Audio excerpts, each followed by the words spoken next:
our keynote speaker. Ladies and gentlemen. Where's direct from the bar? Okay. You know him, you love him. This is the founder of DearlyDepartedTours.com. FindADeath.com. Best website on the internet. Star of E! True Hollywood Stories all over the place. 20 most horrifying murders. Australian television, all over the world this man's a star. And we're looking forward to what he has for us tonight. Please welcome Scott Michaels.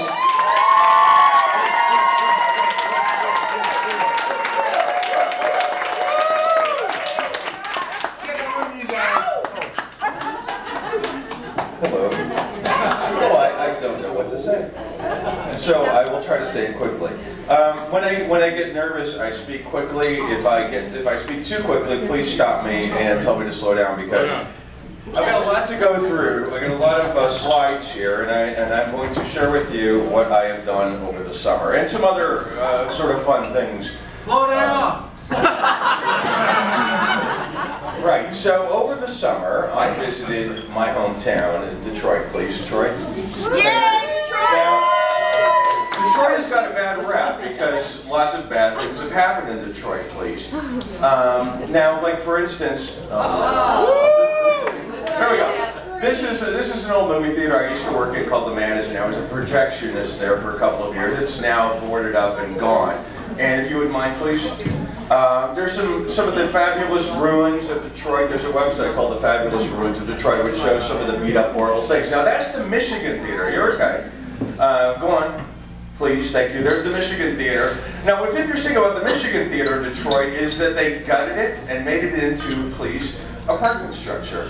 Now look at that. Isn't that amazing looking? I mean, look at those arches. Look at, you can even see the tattered curtains in the background. It's such an amazing, bizarre little thing. Anyway, please. But there are some good things. We have the world's largest stove. We have the mountain and the world's largest tire. Now that tire was a Ferris wheel at the 1964-65 New York World's Fair.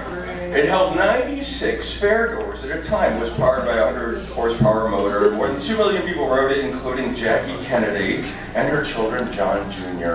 and Caroline. Jackie will figure into a little bit later. Okay, also, Houdini died in Detroit. A lot of people don't know that, but Houdini did die in Detroit in 1926.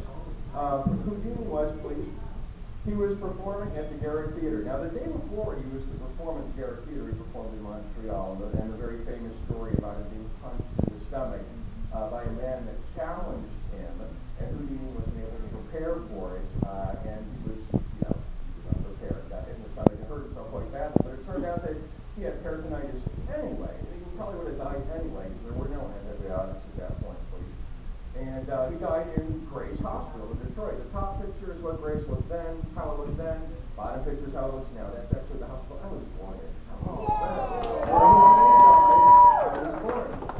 Now, Houdini's body was taken to, please, the Harrison in Detroit, which still stands.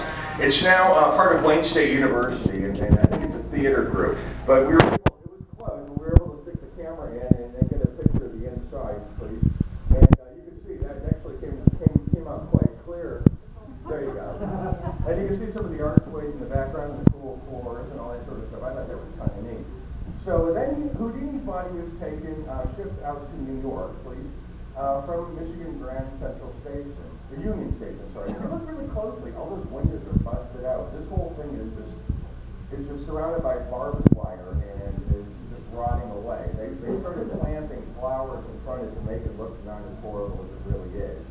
And Houdini's body was, please, taken from this area and shipped back to New York. Now there's a picture of Houdini's body, please, right there. That's him in a box, which was actually a magic trick that he was doing. That casket was actually, he was doing a trick where he'd be buried in a casket and covered with sand. And it ended up this prop that he was using in the show was what he ended up being boxed in and shipped back to New York, please, where he is now buried in New York, please. So, next story is, please, Henry Ford. Not the prettiest boy on the playground.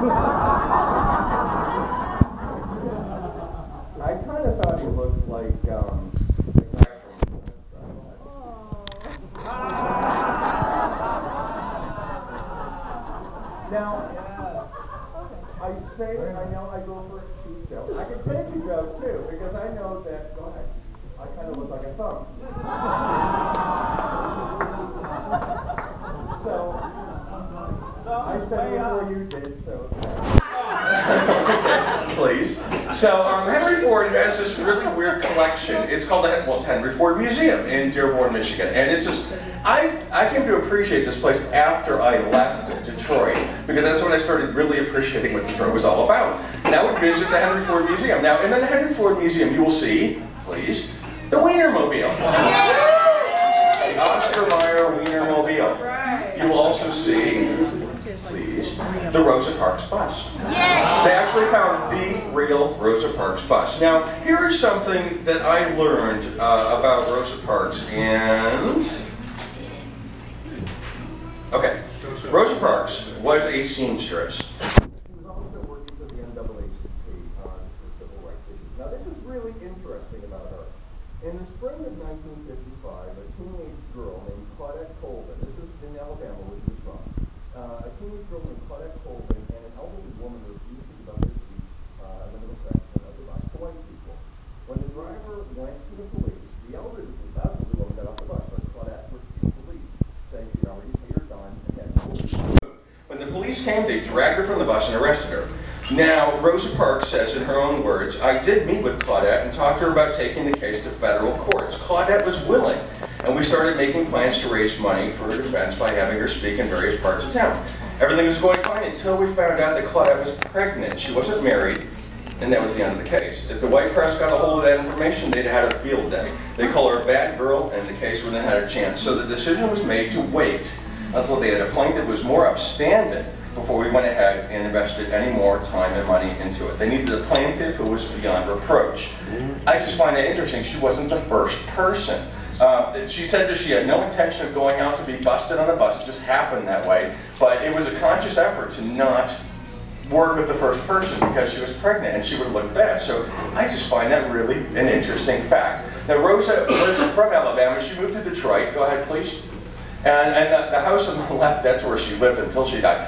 That's the first time I really saw a zombie. I mean, it was, when I went to her house, it was in such a bad area, and this man came crawling out of this hole. It was like this little cracked out freak.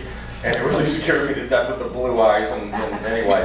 But actually, when Rosa started failing, they moved her into the condos on the bottom. The city of Detroit paid her fees until she died. Now, Rosa is buried in, please, Woodlawn Cemetery. This is the original grave. Rosa's mother and Rosa's husband are buried there. When Rosa died, she was too big of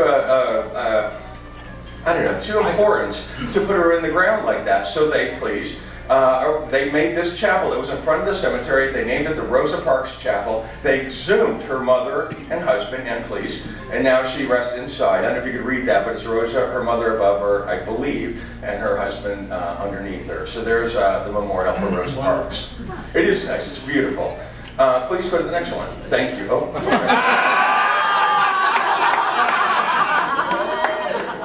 It's true, though, isn't it? Okay, next. And also in the Henry Ford Museum is the Wright Brothers bicycle shop, the actual bicycle shop. They went to Ohio and took it. I don't know what's there. It's an empty lot, I'm sure, where there's a plaque there that says this is where it used to be. But Henry Ford took it and put it in Greenfield Village. And he also has like Daniel Webster's his office where he wrote, you know, the dictionary. And then next one, please. They have, this is Thomas Edison's laboratory. Thomas Edison and Henry Ford were very good friends. Henry Ford has this, ever since I was a kid, I was like, this is the coolest thing, it's Thomas Edison's laboratory. Well, this time we left and saw this sign. At the bottom of it says, replica of the original laboratory. I was really bummed. It's not the real deal. But I guess we've all had our share of genuine replica experiences, if you please. Please, Troy, thank you. Because we know you love the Forest Lawn. And there's genuine, beautiful. Michelangelo's David wasn't beautiful enough, he has to be 50 feet tall. But there you go. What's that?